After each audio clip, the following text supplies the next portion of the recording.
안녕하세요. 인문결TV 저는 여러분들의 이슈 피커 애나입니다. 오늘도 임상훈 소장님과 함께합니다. 안녕하세요, 선생님. 네, 안녕하세요. 자, 오늘은 저희가 세계가 보는 우리 중에서 주제를 중국과 북한과 중국과의 관계에 대해서 조금 집중을 해보자고 말씀을 드렸어요. 네. 시진핑 주석이 북한을 처음으로 방북을 했습니다. 방문을 했습니다. 네. 예. 이게 14년 만의 일이라고 하죠. 물론 시진핑 주석 이전까지 하니까 14년이 되는 것이고 후진타오 주석 이후로 처음 이제 그 중국의 국가 주석이, 그러니까 우리가 이제 시진핑 주석 이렇게 얘기하는데 주석 엄밀하게 말하면 주석은 여럿 있고요. 국가 주석이 이제 국가의 중국의 정치 제도상 수반은 국가 주석. 그리고 이제 그 다른 주석들도 많이 있어요. 어쨌든 그런 거 마치 영어에서 프레지던트 그냥 프레지던트도 많이 있잖아요. 근데 프레지던트 오브 유나이티드 스테이츠 했을 때 이제 한 명인 것이고 이제 그런 거죠. 자, 그 중국 문제이기도 하지만 그러니까는 이게 무슨 우리 문제냐라고 할 수 있지만 중국하고 북한과의 관계에서의 문제고, 그럼요. 결국 그럼 한반도 문제고 우리 문제가 될 수 있기 때문에 그 세계가 보는 우리에서 이제 다뤄보면 좋을 것 같은데 말씀하신 것처럼 이제 북한을 14년 만에 방문을 했잖아요. 6월 21일에요. 20일 양일간. 근데 사실 작년에 기억하시겠지만 김정은 위원장이 국무위원장이 중국을 4번이나 갔어요. 기차 타고 쭉 가기도 하고. 그 4번 그렇잖아요. 우리가 보통 외교 관계라 하면 한 번 오면 한 번 가고 뭐 이렇게 되는데 4번씩이나 중국을 갔단 말이에요. 근데 시진핑 주석이 한 번도 안 왔다. 그러니까 올 때가 되긴 했었다. 이렇게 봐야죠. 답방의 성격이었다. 그러니까 14년 만에 전격적 방문이다. 이렇게 볼 수도 있지만 전격적이라기보다 올 때가 됐죠. 사실은. 그래서 근데 이제 이 한국을 방문할 것 같다는 그런 이제 그 예상들도 있었습니다만은 시진핑 주석 입장에서는 한국을 먼저 오기가 좀 부담이 됐을 거예요. 아까 말씀드린 그런 이유로 4번씩이나 김정은 위원장이 왔는데 한 번쯤 글로 가져야 되는 거죠. 지금 김정은 위원장이 진짜 소위 속되게 말해서 뭐가 타고 있는데 그쪽을 가주지 않고 한국을 먼저 온다라고 했을 때는 좀 약간 부담이 됐겠죠. 그래서 북한을 이제 방문을 했는데 이게 이제 그 외신들이 보기에도 굉장히 관심거리였고 왜 갔을까? 뭐 우리가 짐작할 수 있는 그러니까 이런 얘기를 우리가 한번 오늘 해보면 되고요. 그리고 또 보통 옛날 그 사회주의 국가에서는 그 정상들끼리 방문을 하고 그러면 굉장히 거대한 어떤 그 의전이 갖춰지고 물론 이번에도 그 의전이 굉장히 컸죠. 근데 이제 제가 드리려는 말씀은 보통 2박 3일 뭐 이렇게 하고 그러는데 이번 1박 2일로 그러니까 과거 사회주의 국가들의 어떤 의전과는 좀 다르다. 조금 더 실무적인 쪽으로 많이 와 있는 회담이다. 이렇게 평가를 또 할 수가 있다는 거죠. 옛날에는 이제 그 유명한 거죠. 동독 수반하고 소련 수반하고 이렇게 만나가지고 키스까지 하고. 진짜. 맞아요. 사진이 많이 나왔죠. 그 진짜 키스를 한 거란 말이에요. 뭐 좀 왜 그렇게 식이나. 근데 이제 그 정도로 사회주의 국가들은 친밀하다. 그런 걸 많이 보여줬는데 이번에도 물론 굉장히 의전에 신경을 썼고 뭐 평양 시민들 막 총동 화려하던데요. 그거 했는데 어쨌든간에 그 1박 2일로 실무회담적 성격이 강했던 그런 것이었다.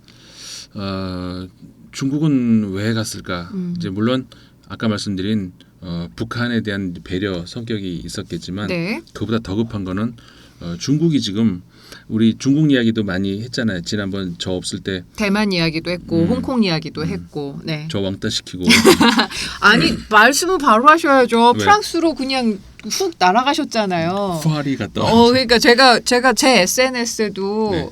살짝 놀렸어요. 프랑스를 그냥 이웃집 갔다 오시듯이 그냥 훅훅 가신다고. 어떻게 자주 가게 되는데 네네. 사실 저는 비행기를 무서워해요.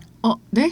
비행기를 탈 때마다 힘들어요. 어떻게 근데 네. 그렇게 자주 그래서 다녀오셔서. 예. 그러니까 근데 그 역마살이 한번 끼면 그렇게 돼요. 어쩔 수가 없이 네. 편안하게 갔다 오진 못하거든요. 항상 네. 힘들게 갔다 오는데. 그러니까 제가 여기서 살짝 고자질 하자면 네.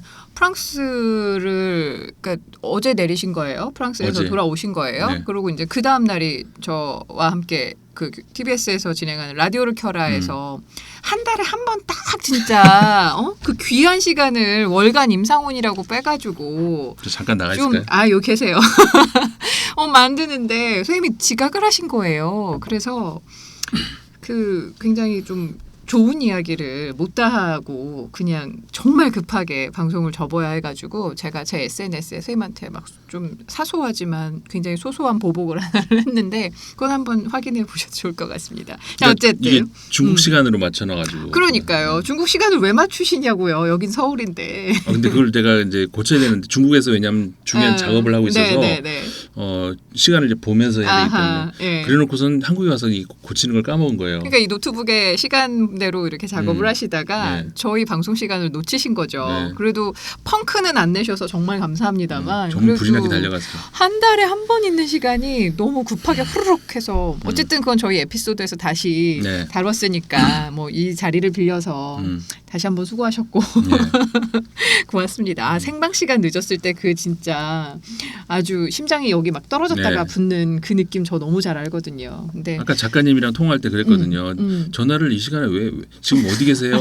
계속 그러시는 거예요. 네. 그래서 속으로는 왜 이렇게 벌써부터 오라고 하시지라고 했다가 그때 이제 알아차린 거죠. 새벽 6시쯤에 오셔야 되니까. 근데 왜 이렇게 새벽 4, 5시에 전화해? 그러니까, 약간 이런 느낌이셨던 거죠. 그리고는 제가 6시 반에는 그 완전히 들어가야 되는 시간이잖아요. 네. 근데 6시 반에 아직 안 오셨어요? 그러는 거예요. 그러니까. 근데 제 시간은 5시 반인 거예요. 그래서 지금 왜 벌써 가나 속으로 그 생각하고 있다가 알아차린 거죠. 이 시간 잘못됐다. 그때 제가 이 목소리 아마 작가님이 아이고 저 인간 뭐 어쨌든 방송을 펑크를 내진 않았습니다만 너무 후루룩 말아서 어쨌든 뭐 이렇게 다시 이런 공간을 통해서 못다한 이야기는 나눴으니까 저는 그걸로 좀 만족을 하고요. 제가 어떻게 보복을 했는지는 제 SNS를 확인해 주시면 되겠습니다. 자, 다시 돌아와서 중국이 진짜 뭐 진퇴양난까지는 아니지만 지금 곳곳에 그냥 막 이렇게 중국을 향한 지뢰밭들이 막 발현이 됐어요. 대만 문제도 있었고 홍콩 문제도 있었고 그리고 또 가장 크게는 지금 미국이랑 계속해서 팽팽한 상황인데 관세와 이제 하이테크 그렇죠. 그래서 이 부분을 이렇게 막 주변에 지뢰처럼 갖고 있는 요 상황에서 북한을 갔다.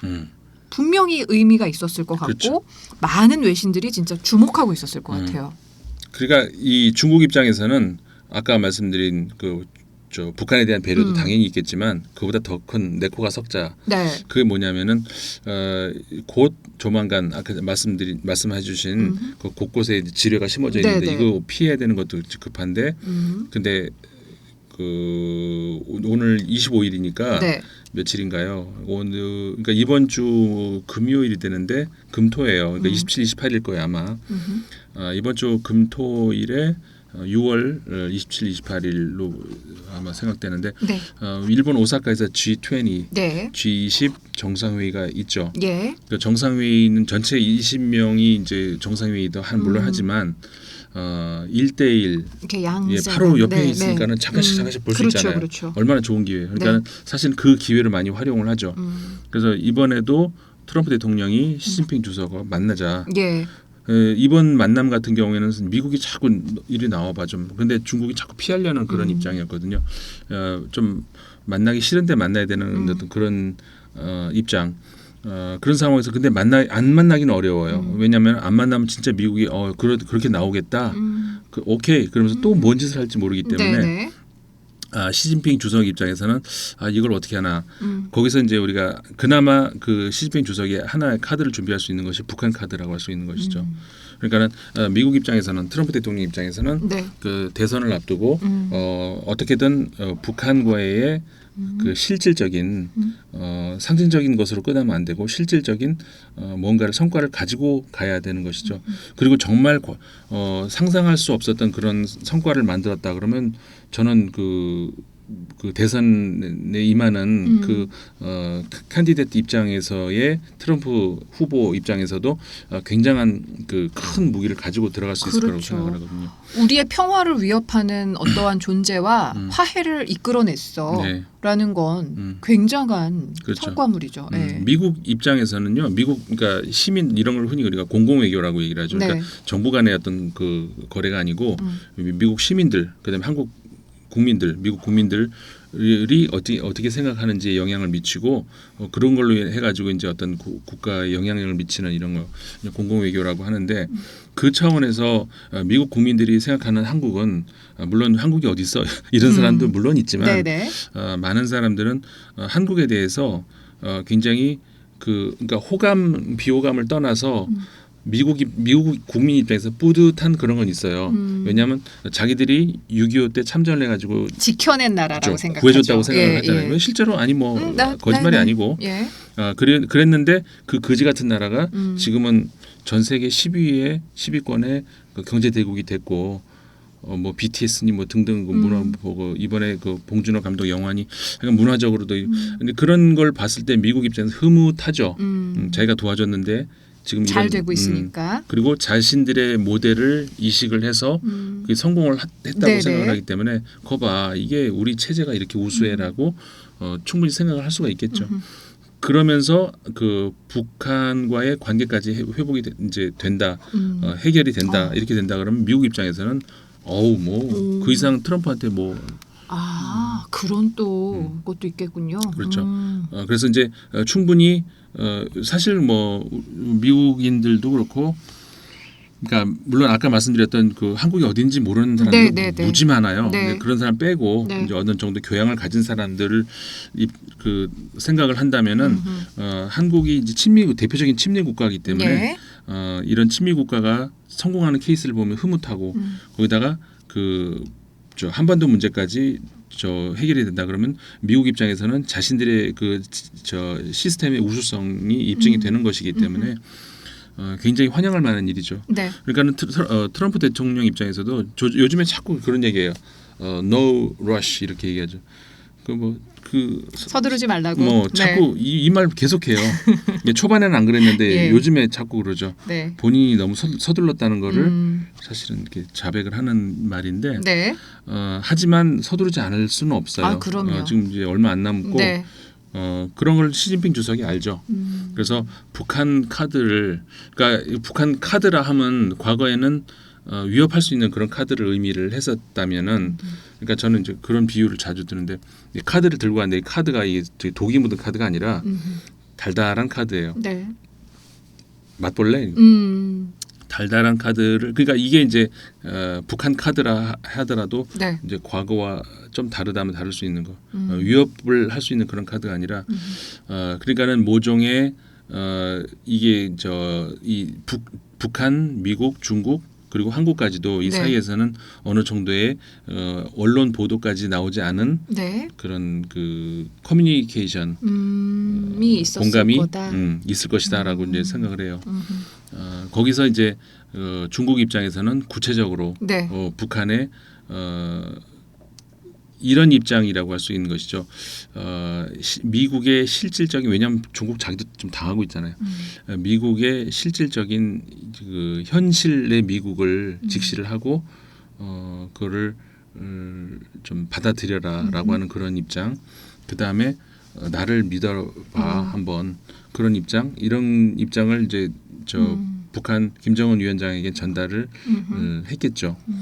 그러니까 미국과 북한과의 경색되어 있는 관계에서 중국으로서는 어떤 중재자로서의 역할을 하면서 동시에 요거 좀 우리가 풀어줄 테니까 북한 우리말 잘 듣거든. 그러니까 야 이거 경제적으로 좀 우리 잘해보자라고 하자. 얘기할 수 있는 그런 카드를 내밀 수 있는 그렇죠. 그런 기회를 만든 거죠. 그렇죠. 예. 왜냐하면 이게 통할 수 있는 것이 트럼프 대통령 입장에서는 지금 그 중국하고 반드시 당장 해결을 하지 않아도 돼요. 네. 좀 더 질질 끌고 가도 돼요. 네. 중국하고는. 네. 그리고 트럼프 대통령이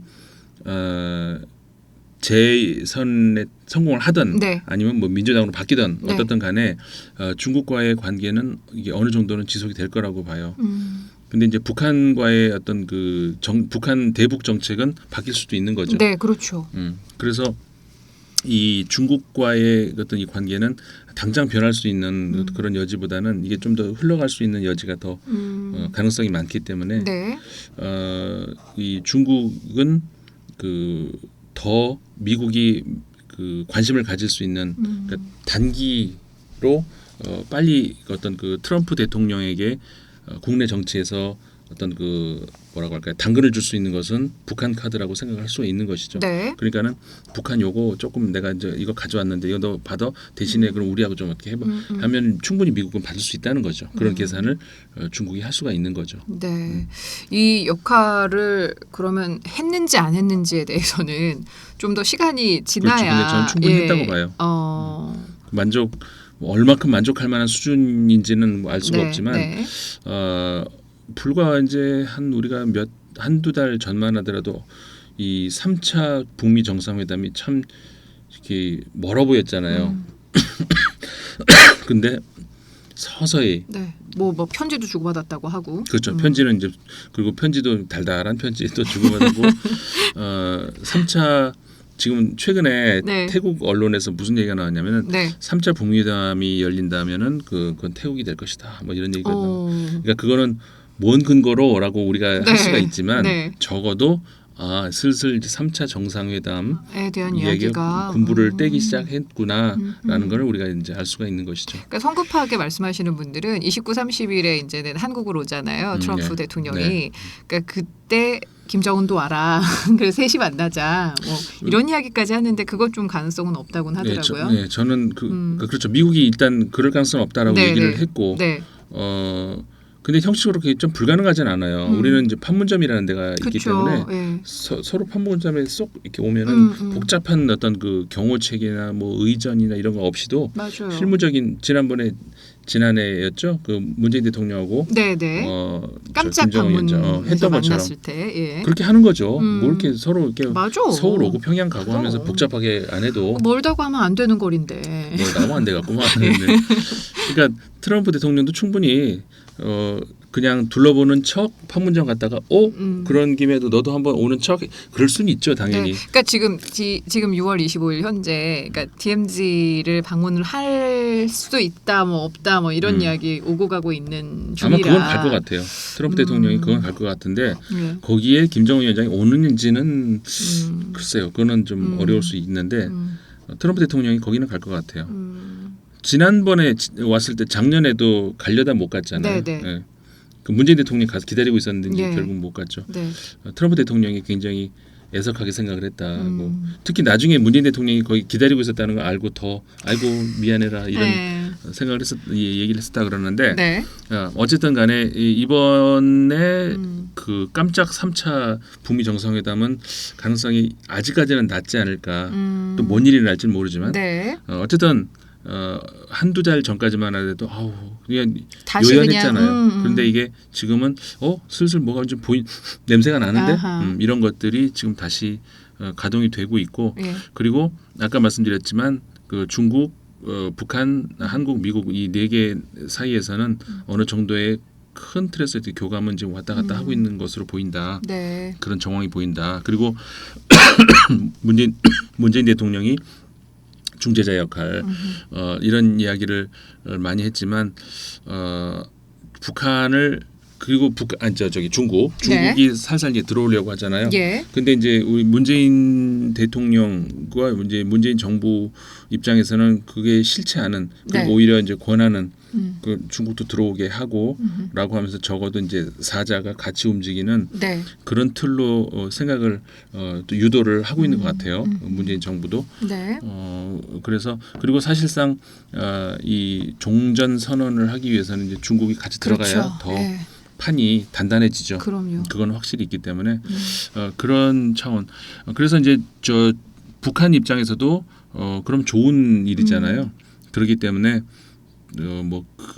그 이상 할 수 없을 정도로 이번에 시진핑 주석을 크게 환영을 했고, 그래서 지금 저 북한에서도 네.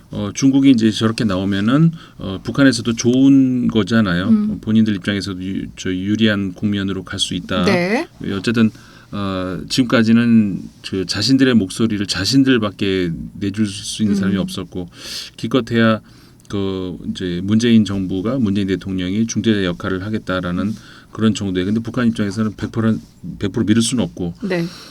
그런데 이제 중국이 발등에 불이 떨어진 그리고 중국 입장에서 절실하단 말이죠. 그러니까는 저쪽을 통할 수도 있겠다라는 그런 생각을 하는 것이고 그다음에 이제 저 북한이 지금 저 흉년이 들어가지고 굉장히 어렵단 말이죠. 네. 굉장히 어렵고 거기다가 이제 원래 이제 몇 년째 좀 지속되고 있는 대북 제재. 그래서 이제 대북 제재를 어떻게 하면 피할 수 있는가 이게 이제 북한 입장에서는 죽느냐 사느냐의 문제잖아요. 근데 이제 중국이 같이 지금 도와주고 있는 그런 형국 보여요. 무슨 네. 얘기냐면 중국인 관광객들이 지금 굉장히 많이 들어가요. 북한으로요. 북한으로. 그래서 제 생각엔 이게 그 관광객을 어느 정도 유도를 하고 이런 것들이 중국 정부 같으면 할 수 있다라는 생각이 들죠. 우리나라는 이런 나라가 그 관광객을 네. 한국 정부가 이리 보내고 저리 그거는 안 되잖아요. 그건 안 되지만 중국은 가능하다는 거예요. 예. 그러니까 우리나라에 들어올 관광객의 상당수가 또 북한으로 이렇게 들어갈 수 있게 이렇게. 그러니까 북한에 그 중국인 관광객이 굉장히 많이 늘었어요. 네. 그리고 저 북한에 들어오는 관광객의 70%가 중국인 관광객이고. 그러다 보니까는 뭐 호텔 중국 관광객 뭐 그 많은 인구 쏟아져 들어가면 얼마나 그러니까 호텔이 부족하고 안내원 부족하고 그러니까 북한 입장에서는 갑자기 이제 비명을 지르는 거죠. 호재. 예. 그래서 당연히 이제 호텔이 모자란다. 이건 좋은 일이잖아요. 좋은 고민이잖아요. 그리고 이제 그렇다고 호텔을 갑자기 막 질 수는 없지만 적어도 그 인력 배치 이런 것들은 긍정적으로 빨리빨리 이제 전환이 가능하죠. 네. 그러면서 그 중국 입장에서는 관광객이 갑자기 북한으로 많이 들어가고 그게 왜 그러겠냐는 거죠. 그게 제재 대상은 안 되잖아요. 그러면서 외화가 북한으로 많이 들어갈 수 있는 기회가 되죠. 그러니까 이게 그러니까 간접적인 지원이 가능한 그렇죠. 거네요. 간접적인 지원이라는 것이죠. 그래서 러시아의 언론에서는 그런 표현도 나왔어요. 중국과 북한이 함께 그 제재의 구멍을 찾느라고 어디가 뚫려 있는 미국발 제재의 구멍을 서로 함께 찾는다. 네. 그렇게 이제 러시아에서도 얘기하고 있는데 네. 또 그래서 북한에서는 지금 그 중국어 열풍이 불고 있다는 거죠. 네. 왜냐하면 아까 말씀드린 것처럼 중국인들 관광객들을 그 어떤 가이드할 수 있는 그런 인원이 갑자기 부족해졌다는 거예요. 네. 그래서 중국어가 엄청나게 이제 필요하게 된 거죠. 그래서 중국어 열풍이 불고 있고 예. 중국도 아까 그랬지만 북한도 이런 거는 그런 이제 전체주의 국가에서는 정부가 조정을 할 수가 있죠. 네. 지금부터 뭐 얼만큼 이상 중국어 인원 확보. 그러면 이제 이게 또 어느 정도 가능해지는. 예. 그래서 갑자기 이제 중국어 뭐 시험 센터가 만들어진다든가 네. 이렇게 되면서 그 상호간에 좀 살궁리를 찾느라고 예. 굉장히 신미월 관계다. 그 북중 관계가 네. 신미월 관계다. 예. 사실 그 북중 관계는 과거부터 김일성 시대 때부터 이건 그러니까 가장 가까운 관계이기도 하면서 그렇다고 북한이 중국을 이렇게 전적으로 신뢰하는 또 그런 건 아니었거든요. 중국은 항상 조심해야 되는 어떤 나라로 김일성 시대 때부터 이렇게 생각을 했었던 거예요. 왜 그랬을까요? 그 중국을 근본적으로 북한이 믿지를 못했던 것 같아요. 그러니까 이건 어떤 정서적인 데 근거한 이런 네. 게 있는 것 같은 게 네. 그래서 그 김정일 시대 때도 우리나라하고 이제 그 교류가 아니라 이제 그 남북 정상회담을 처음 시작할 때도 네. 그런 이야기들이 있었다고. 그때 이제 김정일 위원장도 그런 이야기를 이제 하죠. 예를 들어서 북한에 개발을 할 거리들이 많잖아요. 네네. 자원부터 시작을 해서 관광이며 개발할 거리가 많은데 이걸 중국을 줘야 되겠냐. 우리가 잘 되면 이게 남한 건데 갈 수 있지 않느냐는 거죠. 그런 이야기도 주고받았다는 것. 견제가 필요하죠, 사실은. 네. 네. 그래서 중국과 북한 관계는 그 가깝다고 할 수도 없고 멀다고 할 수도 없고 특히 최근 지난 한 몇 년 전까지 2017년까지인가요? 북한이 막 핵실험을 해댈 때는 중국 입장에서도 저걸 어떻게 할 수도 없고 그렇다고 뭐 지원하기에는 뭐 세계가 보고 있으니 불가능한 거고. 그런 상황에서 지금은 그래서 제가 신미월 관계다. 더 이상 좋기가 어려울 정도로 좋은 관계가 유지가 되고 있는 것이고 네. 그 신미월 관계가 과거 같으면은 우려할 수 있는 그런 일이잖아요. 네. 왜냐하면은 과거에는 패러다임이 그랬죠. 북한은 고립시켜서 그러니까는 그 육자 흔히 우리 육자 얘기하잖아요. 네. 그 미, 중, 러, 일본, 한국 어디 빼먹었지? 북한. 네. 그렇죠? 네. 이 6개에서 북한만 쏙 고립시키고 이제 이렇게 그렇게 되면은 북한이 이제 손들고 나올 것이다. 이제 이게 그 전략적인 어떤 그 프레임이었다면 네. 지금은 그렇게 생각은 하지 않죠. 특히 이제 문재인 정부 같은 경우에는 예. 중국에도 중국 두루두루 활용하는 게 그렇죠. 역할을 네. 주고 예. 심지어 일본에게도 역할을 네네. 주어서 그 책임 외교라고 네. 할 수 있는데 또 이런 그러니까 그런 차원에서 보자면은 북중 관계가 신미월 관계다 뭐 이렇게 뭐 본다 하더라도 그게 나쁜 징조가 아니고 그 좋은 징조다 이렇게 볼 수가 있는 것이고 아까 이제 말씀드렸지만 중국이 G20에 가지고 가려고 하는 이 카드가 네네. 독이 묻은 카드가 아니라 당이 묻어 있는 달달한. 당이 묻어 있는 독 대신 당. 네. 그래서 그런 상황에 지금 와 있다 이렇게 그리고 대체적으로 이제 그 국제 사회에서의 언론들도 네. 그런 쪽으로 더 신빙성이 있다 이렇게 이제 분석을 많이 하고 있다 이렇게 볼 수가 있죠. 어쨌든 한반도에 다시금 지금 1년이 되는 동안 네. 굉장히 막 일희일비했었잖아요. 네네. 근데 이제 지난번 하노이에서의 결렬 이후에 계속해서 좀 경색이 되었던 그런 상황에서 조금은 기대감이 네, 조금은 그럼요. 편안한 쪽으로 갈 수 있는 그런 기대감이 닥치고 있는 요 즈음이었습니다. 네. 근데 여기에서 이제 우리나라도 역할을 더 하긴 해야 될 텐데 그래서 더 기대가 돼요. 그러니까 뭐 많은 걸 기대할 수는 없겠지만 이번 그 트럼프가 한국에 왔을 때 그리고 G20에서 각국 정상들이 만나서 이야기를 나눌 때 우리 남북 문제가 특히 이제 북미 관계가 어떤 식으로 변화가 될지 좀 기대가 되는 한 주를 보내고 있네요. 네, 그렇죠. 그래서 이제 우리가 이 방송이 언제 나갈지는 뭐 하루 이틀 후에 나가겠죠. 네.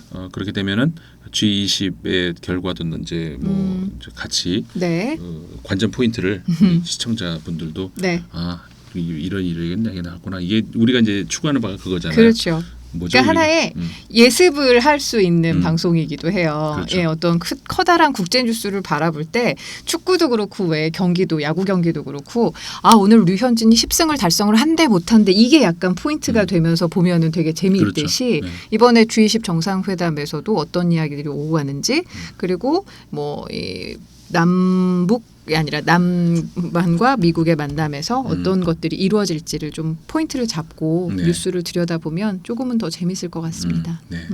자, 오늘 선생님 잘 들었고요.